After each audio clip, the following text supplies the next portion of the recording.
राधा मेरी स्वामिनी और मैं राधे को दास, जन्म जन्म मोहे दीजिए श्री বৃন্দাবন ধামবাস। রাধে রাধে। প্রিয় ভক্ত, আজ আমরা গিরি গোবর্ধন মহারাজের পরিক্রমা করব। পুরো গিরি গোবর্ধন মহারাজের পরিক্রমা করব। আপনারা যে যেখানেই রয়েছেন না কেন, মনসে আমার সঙ্গে গিরি গোবর্ধন মহারাজের পরিক্রমা করে জীবনকে ধন্য করতে পারেন। বৈদিক গ্রন্থে বর্ণিত রয়েছে, আমরা মন থেকে বাড়ি বসেও যদি গিরি গোবর্ধন মহারাজের মহিমা কথা শ্রবণ করে, ভগবান কৃষ্ণের লীলা কথা শ্রবণ করে এই পরিক্রমা করি, তাহলে সেই একই ফল লাভ করা যায়। তাই তো প্রিয় ভক্ত, আপনারা যে যেখানেই রয়েছেন না কেন, ওই স্থান থেকে মনটাকে বৃন্দাবন ধামে নিয়ে আসুন। আর আমার সঙ্গে এই গিরি গোবর্ধন মহারাজের পরিক্রমা করে গিরি গোবর্ধনের অপার কৃপা লাভ করুন। বৃন্দাবনের এই রাধাকুণ্ড থেকে আমরা পরিক্রমা শুরু করব এবং এই রাধাকুণ্ড এসে পরিক্রমা সমাপ্ত করব। এই সেই বৃন্দাবনের অতি পবিত্র রাধাকুণ্ড। এই রাধাকুণ্ড হলো শ্রীমতী রাধারানী থেকে অভিন্ন। বিশ্বভানু নন্দিনী তার প্রিয় গোপিকাদের নিয়ে এই কুণ্ডটি বানিয়েছিলেন। আজও সেই 5000 বছর পুরানো রাধাকুণ্ড রয়েছে। বিশ্বভানু নন্দিনী রাধারানীর তরল রূপ এই রাধাকুণ্ডের জল। তাই এই পবিত্র জলকে স্পর্শ করে সংকল্প করে আমরা এই স্থান থেকে পরিক্রমা শুরু করব এবং পুরো গোবর্ধন মহারাজের পরিক্রমা করে করে শেষে এই স্থানে এসেই পরিক্রমা সমাপ্ত করব। আর গোবর্ধন মহারাজের পরিক্রমা করার সময় যে সকল স্থানে রাধাকৃষ্ণের অতি অন্তরঙ্গা মধুর লীলা হয়েছিল, ওই লীলা কথা শ্রবণ করব আর আমরা এভাবে পরিক্রমা করে চলব। প্রিয় ভক্ত, মন দিয়ে ভক্তি সহকারে এই পরিক্রমা করুন, তাহলে আপনারা অপার কৃপা লাভ করবেন। শ্রীল রূপ গোস্বামী তার গ্রন্থে বর্ণিত করেছেন, এই জড়জগতের উপরে রয়েছে বিরজা নদী, আর বিরজা নদীর নিচে এই জড়জগৎ হলো অনিত্য জগৎ। আর বিরজা নদীর উপরে রয়েছে ভগবানের চিৎ জগৎ, ভগবানের ব্রহ্মজ্যোতি, শিবলোক। তার উপরে রয়েছে অনন্ত বৈকুণ্ঠ। বৈকুণ্ঠ থেকে আরও শ্রেষ্ঠ হলো অযোধ্যা, আর সেই অযোধ্যা থেকে আরও শ্রেষ্ঠ হলো দ্বারকাপুরী, আর সেই দ্বারকা থেকে আরও শ্রেষ্ঠ হলো মথুরা মণ্ডল, আর সেই মথুরা থেকে আরও শ্রেষ্ঠ হলো বৃন্দাবন। কেননা সেই বৃন্দাবনে শ্যামসুন্দর কৃষ্ণ তার প্রিয় গোপিকাদের নিয়ে রাসলীলা করেছেন। আর সেই বৃন্দাবন থেকে আরও শ্রেষ্ঠ হলো এই গিরি গোবর্ধন মহারাজ। কেননা এই গিরি গোবর্ধন মহারাজকে ভগবান শ্রীকৃষ্ণ তার শ্রীহস্তে 7 দিন 7 রাত ধারণ করে রেখেছিল, আর তার প্রিয় ব্রজবাসীদের রক্ষা করেছিল এবং তাদেরকে আনন্দও দান করেছিল। তো আমরা এরপরে যখন গিরি গোবর্ধনের কাছাকাছি যাব, তখন আমরা গিরি গোবর্ধন মহারাজের মহিমা কথা, গিরি গোবর্ধনের লীলা কথা শ্রবণ করব। তো সেই বৃন্দাবন থেকে আরও শ্রেষ্ঠ এই গিরি গোবর্ধন, আর গিরি গোবর্ধন থেকেও আরও শ্রেষ্ঠ হলো এই রাধাকুণ্ড আর শ্যামকুণ্ড। তাই তো এই রাধাকুণ্ড হলো সব থেকে শ্রেষ্ঠ, সব থেকে পবিত্র। আর রাধাকুণ্ডে রাধাকৃষ্ণের অনেক মধুর লীলা বিলাস হয়েছে। তাই তো প্রিয় ভক্ত, এই রাধাকুণ্ডর থেকে পবিত্র আর কোনো স্থান নেই। তাই আমরা রাধারানীর কাছে হৃদয় থেকে প্রার্থনা করব, হে বিশ্বভানু নন্দিনী রাধারানী, আপনার কৃপা প্রার্থনা নিয়ে আমরা এই পুরো গিরি গোবর্ধন মহারাজের পরিক্রমা করতে চাই এবং এই পরিক্রমা করে শেষে এসে এই স্থানে পরিক্রমা সমাপ্ত করতে চাই। আর এই পরিক্রমা করার শক্তি, ভক্তি আপনি কৃপা করে আমাদের দান করুন। প্রিয় ভক্ত, এভাবে হৃদয় থেকে প্রার্থনা করুন। রাধারানী হলেন পরম করুণাময়ী। রাধারানী আমাদের সকল দুঃখ কষ্টকে দূর করতে পারে, আমাদেরকে ভক্তি দান করতে পারে। কেননা রাধারানী হলেন পরম করুণাময়ী। তাই হৃদয় থেকে রাধারানীর কাছে প্রার্থনা করুন। প্রথমে শ্যাম সুন্দর কৃষ্ণ গোবিন্দ শ্যামকুণ্ডকে বানিয়েছিলেন। অরিষ্ঠাসুরকে বধ করার পরে কৃষ্ণ গোপিকাদের কাছে এসেছিলেন, আর গোপিকারা বলেছে, কৃষ্ণ, তোমার গোহত্যার পাপ হয়েছে, তুমি এখন সমস্ত তীর্থে স্নান করো। তখন কৃষ্ণ তার চরণের গোড়ালি দিয়ে শ্যামকুণ্ডকে বানিয়েছিল। শ্যামকুণ্ডকে বানিয়ে কৃষ্ণ সমস্ত তীর্থকে আহ্বান করেছিল। গঙ্গা, যমুনা, গোদাবরী সমস্ত তীর্থ এসে শ্যামকুণ্ডের জলে প্রবেশ করেছিল, আর গোবিন্দ সেই জলে স্নান করেছিলেন। তারপরে আবার গোপিকারা সেই শ্যামকুণ্ড থেকে আরও সুন্দর একটি কুণ্ড বানিয়েছিল, এই রাধাকুণ্ড।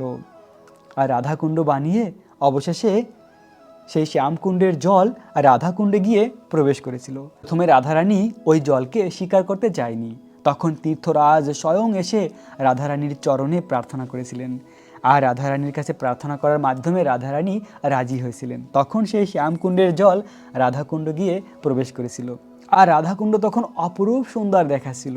শ্যামসুন্দরের শ্যামকুণ্ড থেকেও রাধাকুণ্ড আরও সুন্দর লাগছিল, কেননা রাধাকুণ্ডকে গোপিকারা তাদের প্রেম ভক্তি দিয়ে বানিয়েছিল। তাই গোবিন্দ অত্যন্ত প্রসন্ন হয়ে রাধারানীকে বলেছিল, হে রাধা, তুমি যেমন আমার প্রিয়, তেমনই তোমার রাধাকুণ্ড হবে আমার অতি প্রিয়। আর রাধারানীও শ্যামকুণ্ডকে দেখে প্রসন্ন হয়ে বলেছিল, হে কৃষ্ণ, তুমি যেমন আমার প্রিয়, তেমনই তোমার এই কুণ্ড আমার অতি প্রিয় হবে।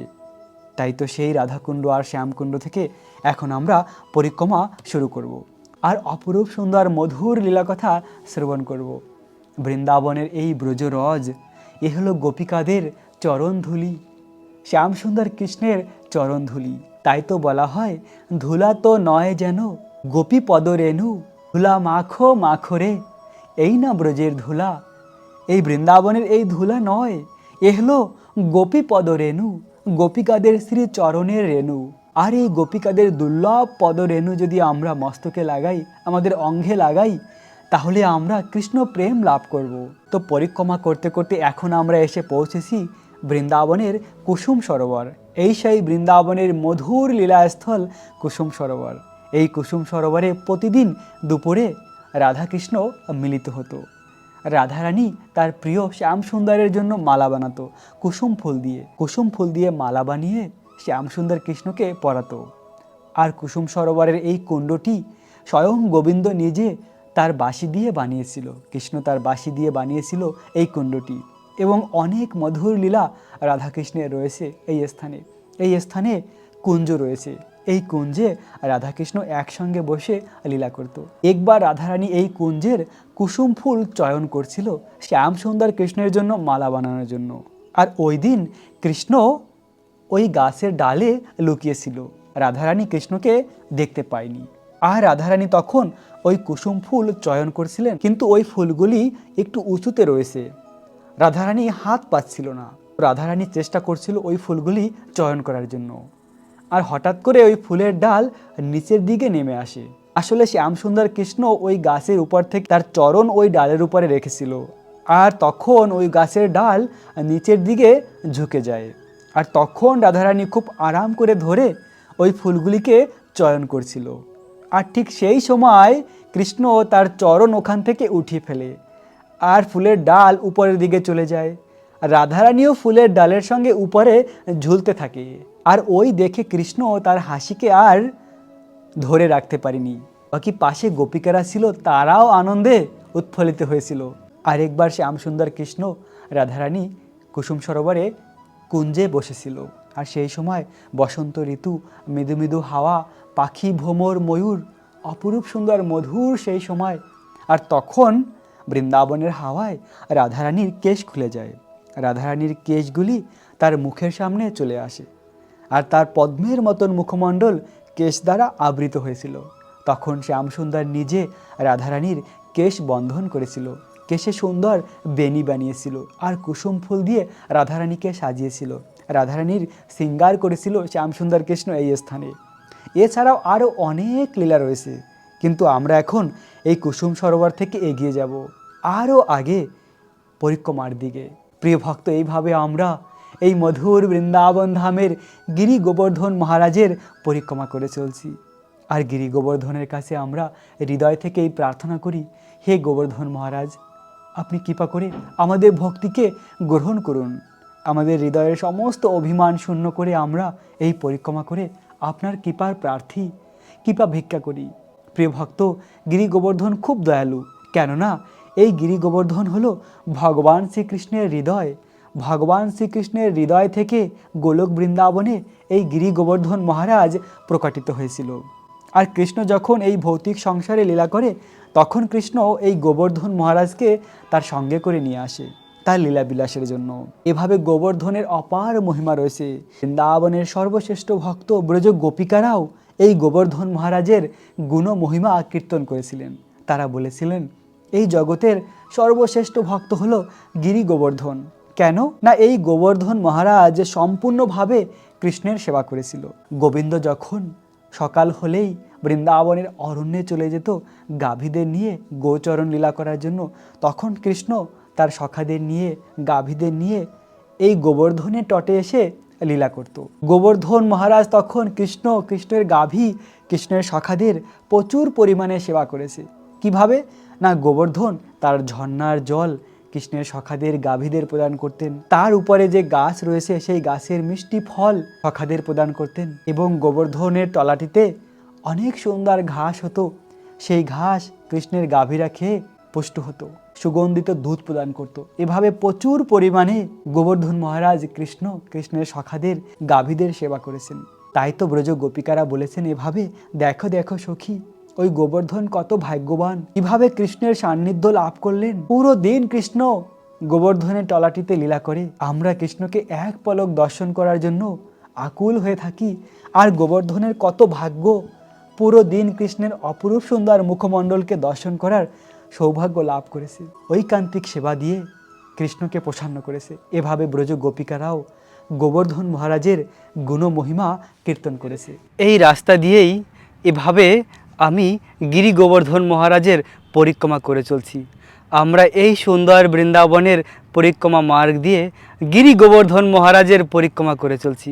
আর এই পরিক্রমার মাধ্যমে এক পরম আনন্দ হৃদয়ে প্রাপ্ত হচ্ছে। প্রিয় ভক্ত, গিরি গোবর্ধন মহারাজের পরিক্রমা করার মাধ্যমে এক অপ্রাকৃত আনন্দ লাভ করা যায়, যে আনন্দের কোনো সীমা নেই।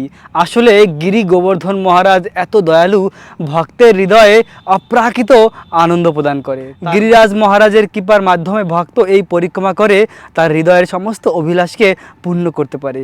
প্রিয় ভক্ত, আজ আমরা এভাবে পুরো এই গিরি গোবর্ধন পরিক্রমা করে চলছি। এই গিরি গোবর্ধন মহারাজের পরিক্রমা করার মাধ্যমে আমাদের জীবনের সমস্ত অভিলাষ পূর্ণ হবে। চলুন আমরা ভক্তি সহকারে পরিক্রমা করে চলি এভাবে। এই গোবর্ধন মহারাজ হলো পরম ভাগ্যবান। কৃষ্ণ এই গোবর্ধনকে তার শ্রীহস্তে ধারণ করে রেখেছিল। 7 দিন 7 রাত পর্যন্ত পরম আনন্দ দান করেছে কৃষ্ণ এই লীলার মাধ্যমে। সেই লীলা কথা আমরা শ্রবণ করব এরপরে। তো ভগবান শ্রীকৃষ্ণ এক সময় তার স্বধাম গোলক বৃন্দাবনে ছিল। শত সহস্র পর্বত এই গোবর্ধন মহারাজ গোলক বৃন্দাবনে রয়েছে। সেখানে তিনি শত সহস্র পর্বত রূপে বিরাজমান, আর তার উপরে রাধাকৃষ্ণ বিরাজমান। আর সেখানে রাসমণ্ডল রয়েছে।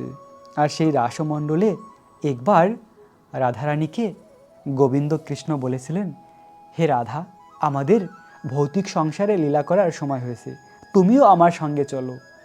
রাধারানী বলল, না কৃষ্ণ, আমি যাব না। যেখানে বৃন্দাবন নেই, যেখানে গিরি গোবর্ধন নেই, যেখানে যমুনা নেই, সেখানে আমি যাব না কৃষ্ণ, সেখানে আমার ভালো লাগে না। তখন কৃষ্ণ বলল, হে রাধা, তোমার জন্য আমি ওই ভৌতিক সংসারে আমার এই অভিন্ন বৃন্দাবনকে প্রকাশ করব, এবং গিরি গোবর্ধনকে প্রকাশ করব, যমুনাকে প্রকাশ করব। তাই তো প্রিয় ভক্ত, আজ আমরা যে বৃন্দাবন ধামকে দর্শন করার সৌভাগ্য লাভ করেছি, এই বৃন্দাবন এই সংসারের কোনো স্থান নয়। এই বৃন্দাবন হলো সেই চিৎ জগৎ থেকে ভগবান কৃষ্ণ তার লীলাবিলাসের জন্য নিয়ে এসেছে। কৃষ্ণ যখন লীলা করার জন্য আসে, তখন কৃষ্ণ তার স্বধামকে নিয়ে আসে, গিরি গোবর্ধনকে নিয়ে আসে। আর কৃষ্ণ তার সব পার্শ্বদেরকে প্রকাটিত করে। পার্শ্বদ তার গোপিকাগণ, তার সখাগণ ব্রজবাসীদের ঘরে জন্মগ্রহণ করে। আর স্বয়ং ভগবান এই ব্রজেন্দ্র নন্দন কৃষ্ণ যে এই ব্রজে লীলা করেছেন, তিনি প্রতি যুগে আসে না। যদিও ভগবান কৃষ্ণ গীতাতে বলেছেন, সম্ভব আমি যুগে যুগে অবতীর্ণ হই, কিন্তু যুগে যুগে ভগবান কৃষ্ণের অবতার, তার অংশস্বরূপ তারা অবতার গ্রহণ করেন। স্বয়ং ভগবান যিনি ব্রজেন্দ্র নন্দন কৃষ্ণ, যিনি সকল অবতারের উৎস, যে কথা ভাগবতমে বর্ণিত রয়েছে, শুকদেব গোস্বামী বর্ণনা করেছেন, এতে চাংশ কলাপংশ কৃষ্ণ স্তুত ভগবান স্বয়ং।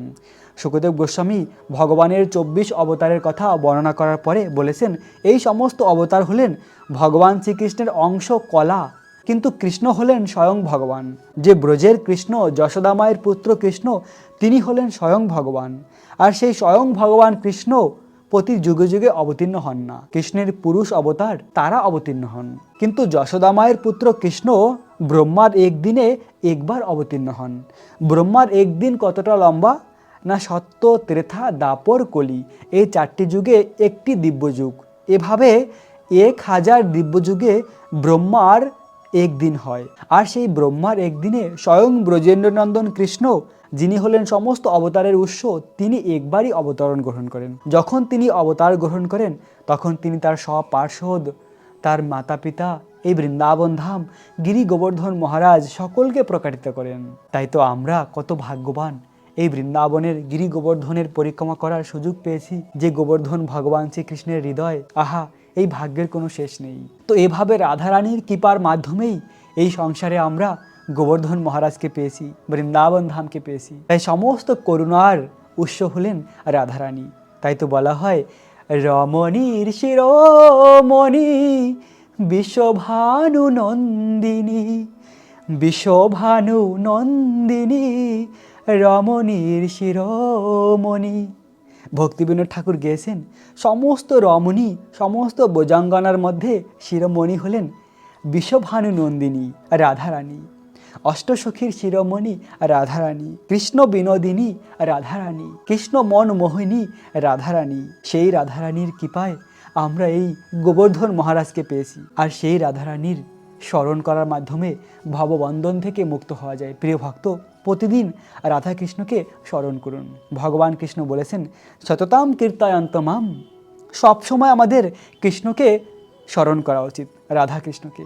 তাই তো দিনের মধ্যে সবসময় আমাদের চেষ্টা করা উচিত বেশি বেশি করে রাধা কৃষ্ণকে স্মরণ করা, এই বৃন্দাবনের ধামের ভিডিওকে দর্শন করা। এর মাধ্যমে কি হবে না, আমাদের কৃষ্ণের প্রতি বেশি বেশি স্মরণ হবে, কৃষ্ণের কথা মনে হবে। আর বিষয় সংসারের প্রতি কথা থেকে আমরা দূরে থাকব, কৃষ্ণের কথা হৃদয়ে স্ফুরিত হবে। তো এভাবে আমরা এই গিরি গোবর্ধন মহারাজের পরিক্রমা করে চলছি। এই মধুর বৃন্দাবন ধাম ভগবান শ্রীকৃষ্ণের অপ্রাকৃত লীলাভূমি। তো বৃন্দাবনে প্রতি বছর গোপেরা মিলে ইন্দ্রদেবের পূজা করে, কেননা ইন্দ্রদেব হলেন বর্ষার দেবতা। তিনি বর্ষা প্রদান করে, সেই বর্ষার মাধ্যমে ঘাস হয়, আর সেই ঘাস গাভীরা খায়, আর গাভীরা তার মাধ্যমে দুধ প্রদান করে। তাই তারা প্রতি বছর ইন্দ্রদেবের পূজা করে। এটা ব্রজবাসীদের পরম্পরা ছিল, প্রতি বছর ইন্দ্র পূজা করা, একটি নির্দিষ্ট সময় ইন্দ্রের জন্য যজ্ঞ করা, সেই যজ্ঞে ইন্দ্রের জন্য অনেক দ্রব্য আহুতি দেওয়া। কৃষ্ণ তখন 7 বছরের ছিলেন। কৃষ্ণ এই গোবর্ধন লীলার আগে ব্রাহ্মণ পত্নীদের কৃপা করেছিলেন, ব্রাহ্মণ পত্নীদের কৃপা করার সেই লীলা করেছিলেন। তারপরে কৃষ্ণ এই গোবর্ধন লীলা বিলাস করেছেন। কৃষ্ণ দেখলেন তার পিতা নন্দ মহারাজ অনেক বড় আয়োজন করেছেন। তখন কৃষ্ণ তার পিতার কাছে গিয়ে বললেন, পিতাজি, এই কিসের জন্য আয়োজন হচ্ছে? যদিও ভগবান সর্বজ্ঞ, সব কিছু জানেন, তাও কৃষ্ণ খুব মিষ্টি কণ্ঠে তার পিতার কাছে জিজ্ঞাসা করলেন। তার পিতা নন্দ মহারাজ তাকে উত্তর দিলেন যে, আমরা হলাম গোপজাতি, আমাদের বিজনেস হলো গাভীদের পালন করা। আর গাভীরা কিভাবে পুষ্টি লাভ করে না, ঘাস খেয়ে। ঘাস কিভাবে হয়? বৃষ্টির মাধ্যমে। আর সেই বৃষ্টির দেবতা হলেন ইন্দ্রদেব। তাই আমরা প্রতি বছর দেবরাজ ইন্দ্রের পূজা করি। তো ভগবান শ্রীকৃষ্ণ বললেন, পিতাজি, এটা ঠিক আমার মনে হচ্ছে না, কেননা জীবের কর্ম অনুযায়ী জীব ফল লাভ করে। তাই আমাদের ভাগ্যকে কখনো দেবতারা পরিবর্তন করতে পারে না। আমরা যে কর্ম করেছি তা অনুযায়ী ফল আমরা প্রাপ্তই হব। যেখানে পর্বত রয়েছে, যেখানে সমুদ্র রয়েছে, সেখানে তো কেউ ইন্দ্র পূজা করে না, কিন্তু সেখানেও তো বৃষ্টি হয়। তাই হে পিতাজি, আমার মত হলো আমাদের গাভীদের যে বর্ধন করে তিনি হলেন গোবর্ধন। দেখো, গোবর্ধনের ঝর্ণার জল, গোবর্ধনের ঘাস, গোবর্ধনের ফল মূল সব কিছু আমরা গিরি গোবর্ধন থেকে লাভ করি। তাই আমাদের গিরি গোবর্ধন মহারাজেরই পূজা করা উচিত। এভাবে খুব সুন্দর মিষ্টি সুরে ভগবান শ্রীকৃষ্ণ তার পিতাকে রাজি করালেন। তার পিতা সমস্ত গোপ জাতিদেরকে বললেন, তারা ইন্দ্র পূজা বন্ধ করে গিরি গোবর্ধন মহারাজের পূজা করেছিলেন। আর তখন দেবরাজ ইন্দ্র অত্যন্ত ক্রোধান্বিত হয়ে সেই প্রলয়কালীন বাড়ি বর্ষণ করেছিলেন। তখন দেবরাজ ইন্দ্র সেই প্রলয়কালীন সংবর্তক মেঘ রাশিকে আদেশ দিলেন। আর সেই মেঘ রাশি নন্দ মহারাজের গোষ্ঠে এসে আক্রমণ করলেন। যে মেঘকে প্রলয়ের সময় প্রয়োগ করা হয়, সেই মেঘ অসময় জাগৃত হলো। দেবরাজ ইন্দ্র এভাবে ক্রোধান্বিত হয়েছেন এই নিরপরাধ ব্রজবাসীদের উপরে। সংবর্তক মেঘ রাশি সমগ্র পৃথিবীকে একটি সমুদ্রের মতন বানাতে পারে, এত প্রচণ্ড শক্তি রয়েছে। ওই মেঘ রাশিকে ব্রজের সামান্য ভূখণ্ডের উপরে প্রয়োগ করেছিলেন দেবরাজ ইন্দ্র। বিদ্যুৎ দ্বারা আলোকিত ও বজ্রের দ্বারা বর্জনশীল সেই মেঘ রাশি ভয়ঙ্কর মরুদ্গণের দ্বারা সম্মুখে চালিত হয়ে শিলাবৃষ্টি নিক্ষেপ করতে লাগলেন বৃন্দাবনের উপরে। এবং তখন সমস্ত গাভী ব্রজবাসীরা শীতে কম্পিত হয়ে তারা সকলে ভগবান শ্রীকৃষ্ণের কাছে আশ্রয় গ্রহণ করলেন। তারা জানতেন কৃষ্ণই আমাদের রক্ষা করতে পারেন। তখন তারা এভাবে বলছিলেন, কৃষ্ণ কৃষ্ণ মহাভাগো তদনাথ গোকুল প্রভ। গোপিকা ও গোপগণ ভগবানের উদ্দেশ্য করে বলছিলেন, কৃষ্ণ কৃষ্ণ, হে মহাভাগো, হে মহা সৌভাগ্যশালী, অনুগ্রহ করে ইন্দ্রের ক্রোধ থেকে গাভীদের রক্ষা করো। হে প্রভু, আপনি হলেন ভক্তবৎসল, দয়া করে আমাদেরকেও রক্ষা করুন। বৃন্দাবনবাসী ধীরভাবে বিশ্বাস করতেন যে এই ধরনের মহা সংকট থেকে ভগবান শ্রী নারায়ণ তাদেরকে রক্ষা করার জন্য কৃষ্ণকে ক্ষমতা প্রদান করবেন। তারা কৃষ্ণর কাছে এসে এভাবে আশ্রয় নিয়েছিলেন। ভগবান শ্রীকৃষ্ণ তখন তার গোকুল অধিবাসীকে শিলাবৃষ্টি ও প্রবল বায়ুর প্রচণ্ড আক্রমণে অচেতন দর্শন করে পরমেশ্বর ভগবান হরি হৃদয়ঙ্গম করলেন যে এটি হলো ক্রোধান্বিত হয়ে দেবরাজ ইন্দ্রের কাজ। ভগবান তৎক্ষণাৎ বুঝতে পেরেছিলেন। তখন ভগবান সমস্ত ব্রজবাসীদের আশ্বস্ত করলেন, তোমরা ভয় পেও না, আমি অবশ্যই দেবতাদের শিক্ষা দেব, কেননা দেবতারা হলেন আমারই সেবক। তো সকল ব্রজবাসীকে আশ্বাস দিয়ে ভগবান শ্রীকৃষ্ণ গোবর্ধনের কাছে গিয়ে একটি ছোট বালক যেমন ছোট কোনো বৃক্ষকে তুলে ধরে অনায়াসে, তেমনই কৃষ্ণ তার বাঁ হাতের ছোট আঙ্গুলে ভগবান এই গোবর্ধনকে ধারণ করেছিল। তোমরা নির্ভয় হয়ে তোমাদের গাভীদের নিয়ে গোবর্ধনের নিচে এসে আশ্রয় নাও। এভাবে ভগবানের কথা শুনে গোপিকারা, সমস্ত ব্রজবাসী গোপিকারা, গাভীরা এসে গোবর্ধনের তলাটিতে আশ্রয় নিয়েছিল। আর ভগবান এক হাতে গোবর্ধনকে ধারণ করেছিল, আর এক হাতে কৃষ্ণ বাঁশি বাজিয়েছিল। আসলে এসব কিছু ভগবানেরই আয়োজন। ভগবানের শক্তির মাধ্যমে দেবরাজ ইন্দ্র মোহিত হয়েছিল। ব্রজ গোপিকাদের মনের ইচ্ছা ছিল যে কৃষ্ণকে যদি আমরা অপলক নয়নে দর্শন করতে পারতাম, আহা এমন দিন যদি হতো কৃষ্ণ আমাদের চোখের সামনে থাকবে আর অপলক নয়নে তাকে দর্শন করব। তাই তো গোবিন্দ এই আয়োজন করেছিল। কৃষ্ণ একই স্থানে 7 দিন দাঁড়িয়েছিল। এক হাতে কৃষ্ণ বাঁশি বাজিয়েছিল, আর এক হাতে গোবর্ধনকে ধারণ করেছিল। আর কৃষ্ণের মুখমণ্ডল এত সুন্দর বলা হয় কোটি কোটি কন্দর্পকেও ভগবান মোহিত করে।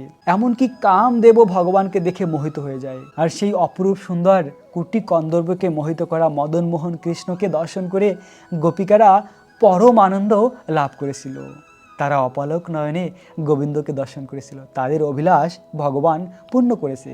আসলে কৃষ্ণ হলো ভক্তবৎসল। ভক্তের মনের অভিলাষকে কৃষ্ণ সবসময় পূর্ণ করে থাকে। গোপিকাদের ইচ্ছাকে পূর্ণ করেছিল দেবরাজ ইন্দ্রকে মোহিত করে। দেবরাজ ইন্দ্র যখন শ্রীকৃষ্ণের এই যোগশক্তি প্রদর্শন করলেন, তখন তিনি অত্যন্ত বিস্মিত হলেন। তার মিথ্যা গর্বের স্তর থেকে চ্যুত হলেন। তখন তিনি সংকল্প থেকে ভ্রষ্ট হলেন। তিনি তার মেঘ রাশিকে বিরত হতে নির্দেশ দিলেন। তার প্রলয়কালীন মেঘ রাশি, বিদ্যুৎ সবাইকে তিনি বিরত হতে বললেন। সবাই তাদের নিজ স্থানে স্বর্গে ফিরে গেলেন। প্রচণ্ড বায়ু বৃষ্টি যখন বিরত হয়েছে, আকাশ মেঘ শূন্য হয়েছে এবং সূর্য তখন উদিত হয়েছিল।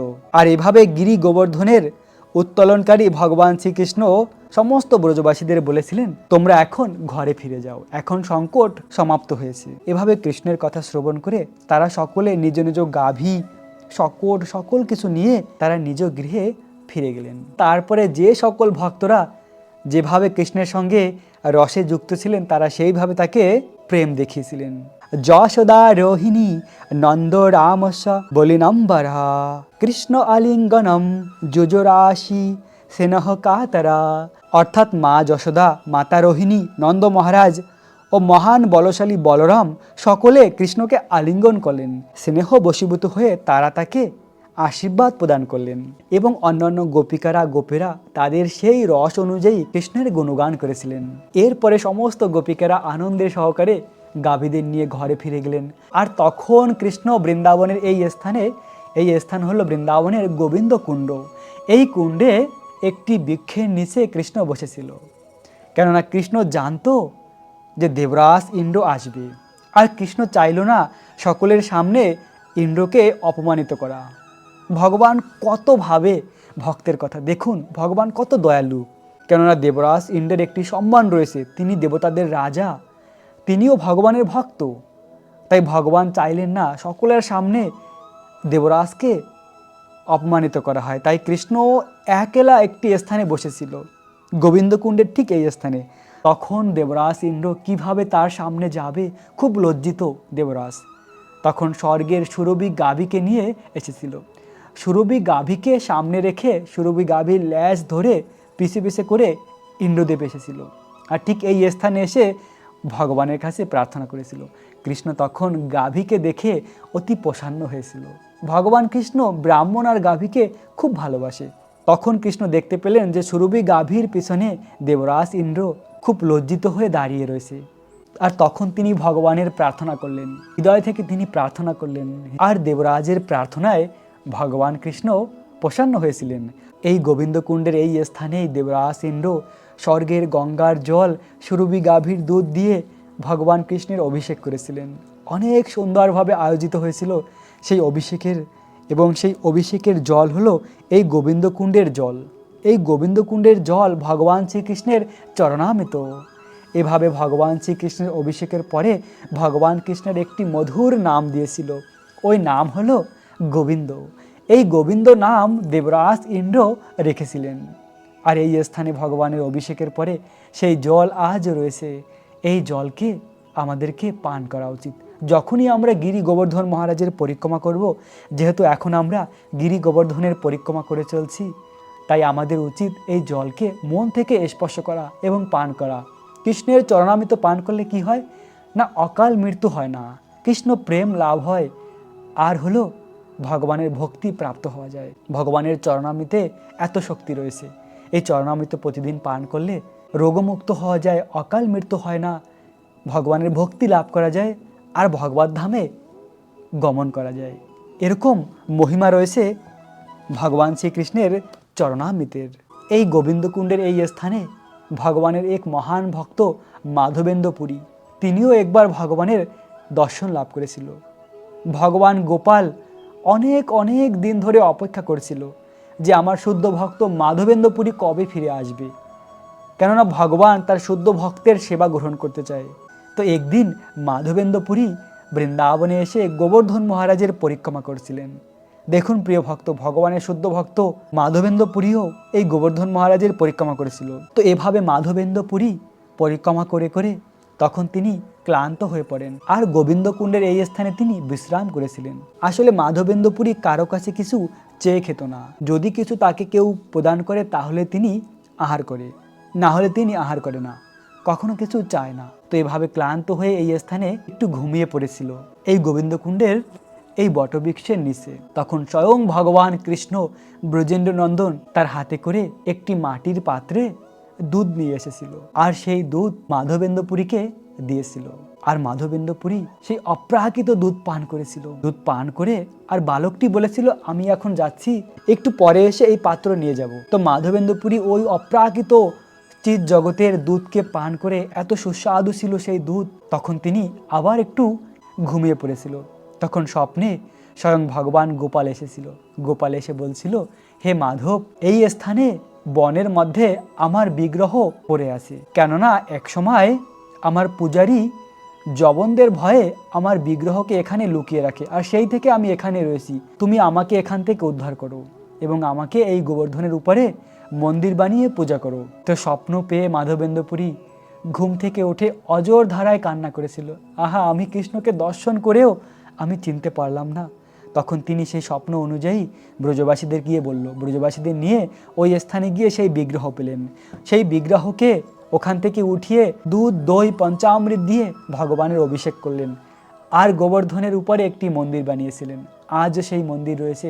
সেই বিগ্রহ এখন বর্তমানে নাথদ্বার নামে একটি স্থানে রয়েছে, এখনও রয়েছে নাথদ্বারে এই গোপালের বিগ্রহ। এরপরে আমরা এই গোবিন্দকুণ্ডকে দর্শন করে এগিয়ে যাব আরও আগে। প্রিয় ভক্ত, এভাবে আমরা এই মধুর বৃন্দাবন ধামের গিরি গোবর্ধন মহারাজের পরিক্রমা করে চলছি, আর এই লীলাকথা শ্রবণ করে চলছি।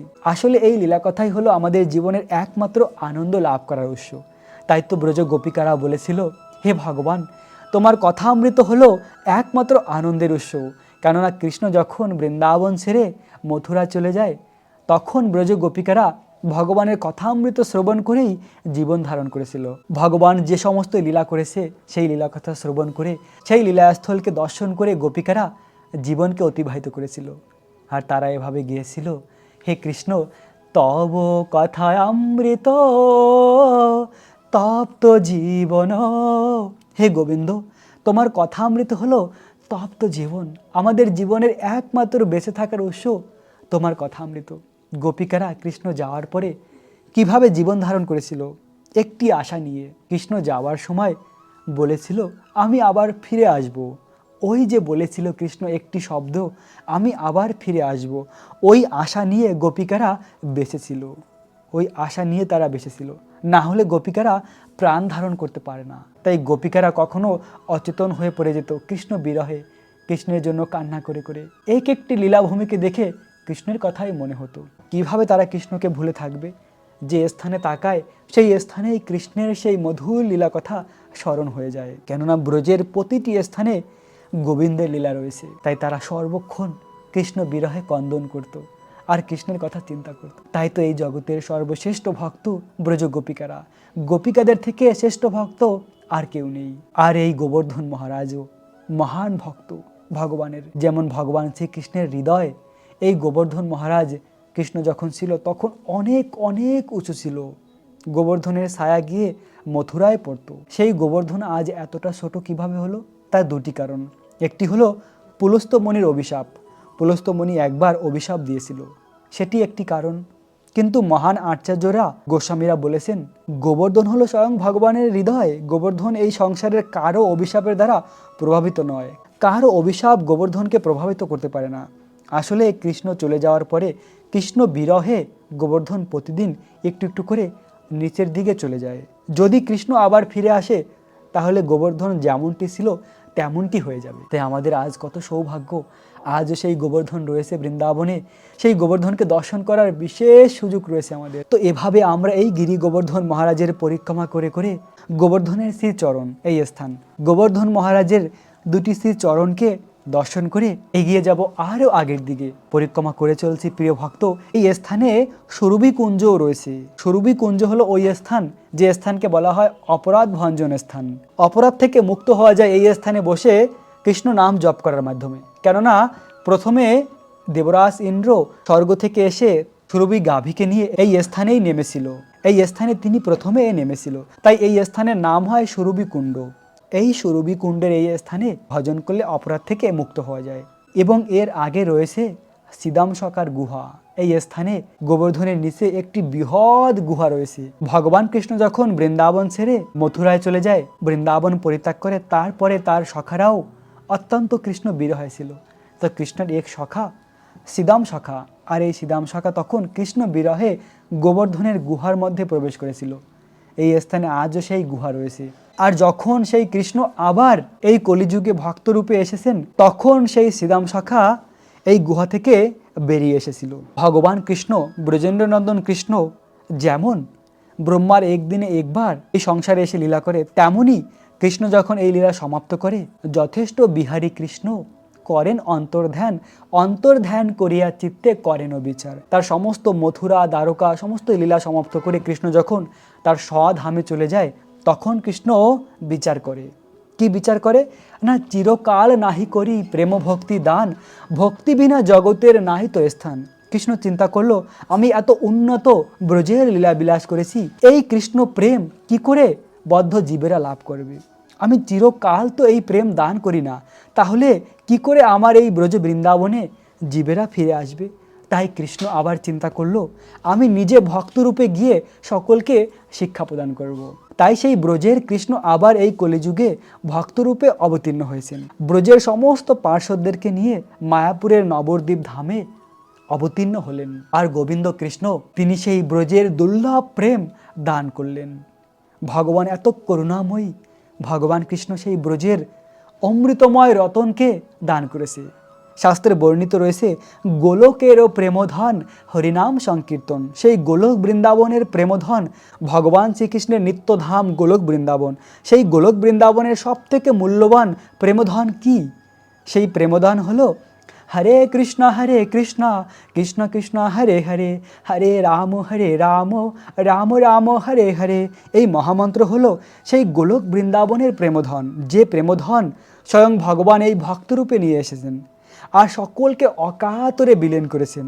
সেই তো গোবিন্দ সাক্ষাৎ চৈতন্য গোসাই, জীবের নিস্তারিতে এই সে দয়ালু আর নাই। সেই যে গোবিন্দ কৃষ্ণ এই কলিযুগে আবার চৈতন্য গোসাই রূপে অবতীর্ণ হয়েছেন। আর এই চৈতন্য মহাপুর মতন দয়ালু আর কেউ নেই। আর চৈতন্য মহাপ্রভুর শিক্ষা হলো কি না, সব সময় কৃষ্ণের নাম জপ করা, ভগবানকে ভালোবাসা।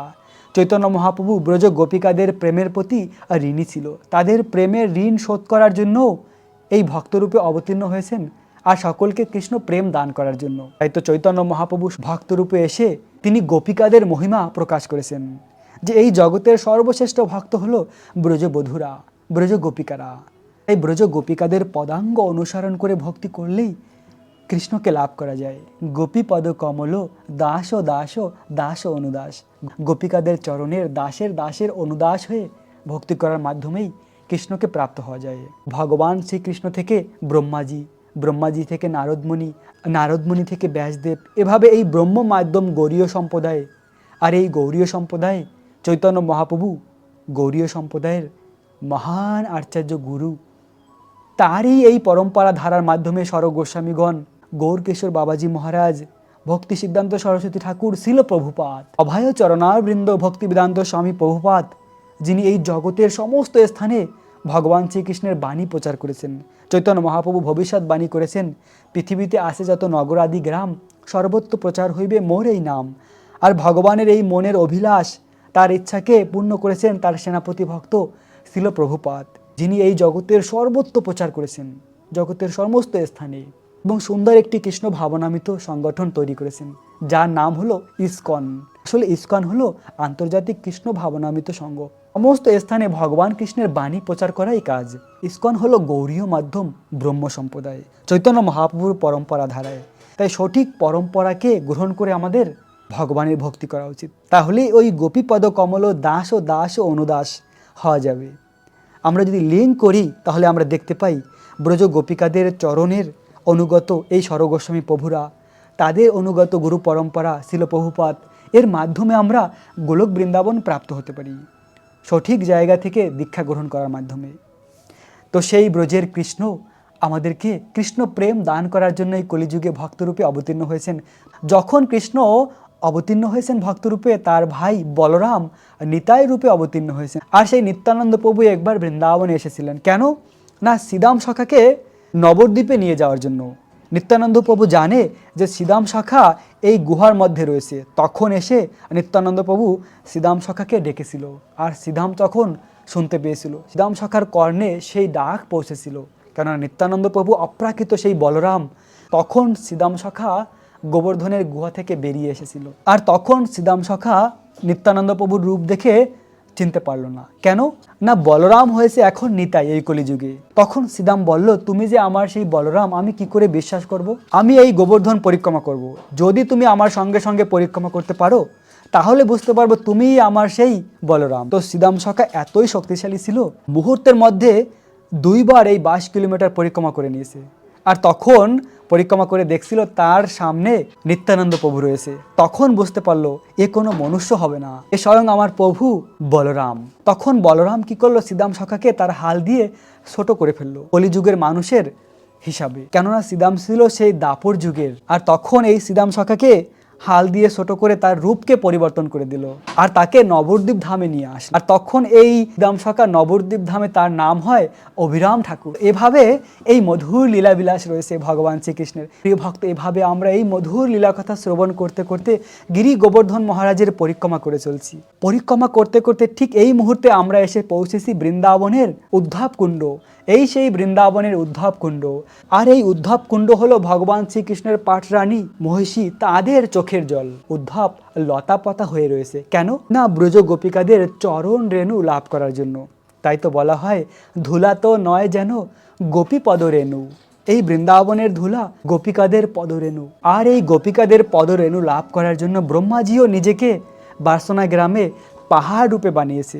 মহাদেব শিব শঙ্কর গোপী রূপ ধারণ করে পদরেণু লাভ করেছে, তেমনি উদ্ধবও এই স্থানে লতা পাতা হয়ে রয়েছে ব্রজ গোপিকাদের চরণ রেণু লাভ করার জন্য। তো ভগবান শ্রীকৃষ্ণ যখন এই সংসার থেকে তার লীলা সমাপ্ত করে তার স্বধাম চলে যায়, তখন তার মহিষী পাটরানীরা কৃষ্ণ বিরহে তারা কাতর হয়েছিল। তখন তাদের সেই বিরহ দূর হয়েছিল এই স্থানে। পরীক্ষিত মহারাজ তাদেরকে এই স্থানে নিয়ে এসেছিল এবং এই স্থানে তারা কৃষ্ণের কথামৃত শ্রবণ করেছিল। উদ্ধব স্বয়ং এই কথামৃত বর্ণনা করেছিলেন। আর এই কথার আয়োজন করেছিলেন পরীক্ষিত মহারাজ। কিন্তু পরীক্ষিত মহারাজ তখন সেই স্থানে থাকতে পারেনি। উদ্ধব বলেছে, তুমি এখন ফিরে যাও, কিন্তু যেহেতু তুমি এই ভাগবতম কথার আয়োজন করেছো, আমি তোমাকে এই বরদান দিই, ভবিষ্যতে তোমার মাধ্যমে এই জগৎবাসী ভাগবতম লাভ করবে। স্বয়ং ভগবানের পরমহংস ভক্ত শুকদেব গোস্বামী তোমাকে ভাগবতম কথা শ্রবণ করাবে, আর সেই কথামৃত শ্রবণ করার তুমি বিশেষ সুযোগ পাবে। যেহেতু পরীক্ষিত মহারাজ এই ভাগবতমের আয়োজন করেছিল বৃন্দাবনে, অবশেষে তিনি তার মাধ্যমেই আমরা ভাগবতম লাভ করেছি। আর তখন ভগবানের প্রিয় এই পাটরানী তার মহিষীরা এই স্থানে বসে ভগবানের কথামৃত শ্রবণ করেছিল উদ্ধবের শ্রীমুখে। উদ্ধব কোথায় শুনেছিল ভগবানের কথামৃত? না, গোপিকাদের থেকে শুনেছিল। গোপিকারা স্বয়ং এক একটি স্থানকে উদ্ধবকে দর্শন করেছিল। দেখো দেখো উদ্ধব, এই স্থানে কৃষ্ণ এমন লীলা করেছিল। দেখো উদ্ধব, এই কদম গাছে উঠে কৃষ্ণ বাঁশি বাজিয়েছিল। আর সমস্ত কথা উদ্ধব শ্রবণ করেছিল গোপিকাদের থেকে। একদিনের জন্য এসেছিল উদ্ধব বৃন্দাবনে, কিন্তু 2 মাস থেকেছিল। যা কিছু অহংকার ছিল সব বিদরিত হয়েছিল গোপিকাদের বিশুদ্ধ প্রেম দেখে। তিনি দেখেছিল যে এই গোপিকারাই হলো এই জগতের সর্বশ্রেষ্ঠ ভক্ত। আর সেই কথামৃতই উদ্ধব আবার শ্রবণ করিয়েছিল ভগবানের প্রিয় মহিষীদের। এই স্থানে বসে ভগবানের অমৃতময় কথামৃত শ্রবণ করে তাদের চোখের জলে এই উদ্ধবকুণ্ড, এই উদ্ধবকুণ্ডের জল তাদের চোখের জল। আর এভাবে উদ্ধবের স্ত্রী মুখে কৃষ্ণ কথা শ্রবণ করে করে তারা সশরীরে নিত্যধাম ফিরে গিয়েছে। তাই আজ রয়েছে বৃন্দাবনের সেই উদ্ধবকুণ্ড। প্রিয় ভক্ত, অপ্রাকৃত বৃন্দাবনের প্রতিটি স্থান শুধুমাত্র ভক্তি আর প্রেমের মাধ্যমে উপলব্ধি করা যায়। তো এভাবে আমরা পরিক্রমা করে করে প্রায় সেই রাধাকুণ্ডের কাছে পৌঁছে যাব। প্রিয় ভক্ত, সকালে আমরা যে রাধাকুণ্ড থেকে পরিক্রমা শুরু করেছিলাম, এখন এসে ঠিক রাধাকুণ্ডে পৌঁছেছি। এই স্থান থেকেই আমরা পরিক্রমা শুরু করেছিলাম এবং এই স্থানে এসে এখন আমাদের পরিক্রমা সমাপ্ত হলো। ভগবানের অপ্রাকৃত লীলা কথা শ্রবণ করে করে আমরা এই পরিক্রমা করে সত্যি আজ আমাদের জীবন ধন্য হলো। যে সকল ভক্ত ভক্তি সহকারে এই পরিক্রমা করবে তারা অবশ্যই অতি শীঘ্রই বৃন্দাবন ধাম আসার সুযোগ লাভ করবে, কেননা কথামৃত আমাদের ভক্তি দান করে। প্রিয় ভক্ত, এই সেই অপ্রাকৃত এই জগতের সর্বশ্রেষ্ঠ স্থান রাধাকুণ্ড আর শ্যামকুণ্ড। এই শ্যামকুণ্ড স্বয়ং শ্যাম সুন্দর কৃষ্ণ থেকে অভিন্ন, আর রাধাকুণ্ড রাধারানী থেকে অভিন্ন। সেই স্থানে এসে আমরা পৌঁছেছি। এই স্থান থেকে আমরা পরিক্রমা শুরু করে আবার এই স্থানে এসে পরিক্রমা সমাপ্ত করলাম। এই সেই মধুর স্থান। ভগবান শ্রীকৃষ্ণ প্রতিদিন এই স্থানে তার প্রিয় রাধারানীর সঙ্গে মিলিত হয়। তাই তো এই স্থানকে বলা হয় যোগপীঠ। মায়াপুর ধামে একটি যোগপীঠ রয়েছে, আর বৃন্দাবনে 3টি যোগপীঠ রয়েছে। একটি বৃন্দাবনের গোবিন্দজি মন্দিরের কাছে, আরেকটি এই রাধাকুণ্ডে, আরেকটি হলো বৃন্দাবনের বৃন্দাকুণ্ডে। যোগপীঠ মানে হলো যেখানে রাধাকৃষ্ণ নিত্য বিরাজমান, নিত্য লীলাবিলাস, যে স্থান কখনো পরিত্যাগ করে না। আর সেই মধুর রাধাকুণ্ড শ্যামকুণ্ড এসে পৌঁছেছি। প্রিয় ভক্ত, এখন আমরা হৃদয় থেকে রাধারানী আর গিরি গোবর্ধনের কাছে প্রার্থনা করব যে হে ভগবান, হে গিরি গোবর্ধন মহারাজ, আমরা ভক্তি সহকারে এই পুরো গিরি গোবর্ধন মহারাজের পরিক্রমা করেছি। হে শ্যামসুন্দর কৃষ্ণ, হে রাধারানী, কৃপা করে আমাদের এই পরিক্রমার ফল প্রদান করো, আমাদের অনন্য ভক্তি দান করো। কেননা এই মনুষ্য জন্মের একমাত্র দুর্লভ প্রাপ্তি হলো কৃষ্ণ প্রেম, কৃষ্ণের প্রতি ভক্তি লাভ করা। বাকি সব কিছু অনিত্য, কেননা আমাদের এই দেহটিই অনিত্য। তাই যেটি হলো নিত্য বস্তু, ভক্ত যেটি ভগবানের কাছে প্রার্থনা করে সেটা হলো ভগবানের প্রেম, ভক্তি। ভগবান কৃষ্ণ খুব সহজে সব কিছু দান করে, কিন্তু ভক্তি দান করে না, ভক্তিকে লুকিয়ে রাখে। কখন দান করে? যখন ভক্ত ঐকান্তিক হয় ভগবানকে লাভ করার জন্য, তখন ভগবান তাই দান করে। তাই কৃষ্ণ প্রেম, কৃষ্ণ ভক্তি লাভ করার সবথেকে সরল উপায় ভগবানের দিব্য নাম, কৃষ্ণ নাম জপ করা, বৃন্দাবন ধামকে ভালোবাসা, আর এই পবিত্র গিরি গোবর্ধন মহারাজের পরিক্রমা করা, রাধাকুণ্ড শ্যামকুণ্ডে এসে রাধারানী কৃষ্ণের কাছে প্রার্থনা করা। বলা হয় রাধাকুণ্ডে স্নান করলে কৃষ্ণ প্রেম লাভ করা যায়। কখন লাভ করা যায়? আদৌ শ্রদ্ধা, সাধুসঙ্গ, ভজন ক্রিয়া, অনর্থ নিবৃত্তি, নিষ্ঠা, রুচি, ভাব, প্রেম। বলা হয়েছে যদি কেউ ভাবের স্তরে থাকে, অনেক উন্নত স্তর, ভাবের স্তর, ওই স্তরে যদি ভক্ত থাকে, অনন্য ভক্ত, তখন ওই ভক্ত যখন রাধাকুণ্ডে স্নান করে ওঠার পরে তিনি প্রেম ভক্তি লাভ করতে পারে। কিন্তু আমরা কে কোন স্তরে রয়েছি আমরা নিজেরা খুব ভালো করে জানি। তাই তো প্রিয় ভক্ত, রাধাকুণ্ডে তখনই স্নান করলে প্রেমভক্তি লাভ করা যাবে যখন ভাবভক্তির স্তরে থাকা যায়। তাই তো হৃদয়কে সম্পূর্ণ শুদ্ধ না করা পর্যন্ত রাধাকুণ্ড শ্যামকুণ্ডে স্নান না করা ভালো। রাধাকুণ্ডে শ্যামকুণ্ডে অবশ্যই স্নান করা যায়, কিন্তু কখন? যখন আমি বুঝতে পারবো না এখন আমি সম্পূর্ণ পবিত্র হয়েছি, হৃদয়ে কোনো কামনা বাসন নেই, তখন করলে ভালো। না হলে অপরাধও হতে পারে, কেননা এই রাধাকুণ্ডের জল হলো রাধারানীর তরল রূপ, স্বয়ং রাধারানী থেকে অভিন্ন। তাই ভেবে দেখুন কত সাবধানতা সহকারে আমাদের রাধাকুণ্ডের জলকে স্পর্শ করা উচিত, এই জলে স্নান করা উচিত। এখন আমরা হৃদয় থেকে এই জলকে স্পর্শ করে প্রার্থনা করব। হে বিশ্বভানু নন্দিনী, হে রমণীর শিরোমণি রাধারানী, আপনি কৃপা করে আমাদের জীবনের সমস্ত ভুল ত্রুটি ক্ষমা করে অনন্য ভক্তি প্রেম দান করুন। প্রিয় ভক্ত, এভাবে আমাদের আজকের এই পবিত্র গিরি গোবর্ধন মহারাজের পরিক্রমা সমাপ্ত হলো। আশা করি আপনারা সকলে বাড়ি বসে মনটাকে বৃন্দাবন ধামে নিয়ে এসে এই পরিক্রমা করে গোবর্ধন মহারাজের, ভগবান কৃষ্ণের, রাধারানীর কৃপা লাভ করবেন। আপনাদের সকলকে অনেক অনেক শুভেচ্ছা, অভিনন্দন। রাখবেন নিজেদের অনেক অনেক যত্ন, থাকবেন কৃষ্ণ ভাবনাময়। রাধে রাধে।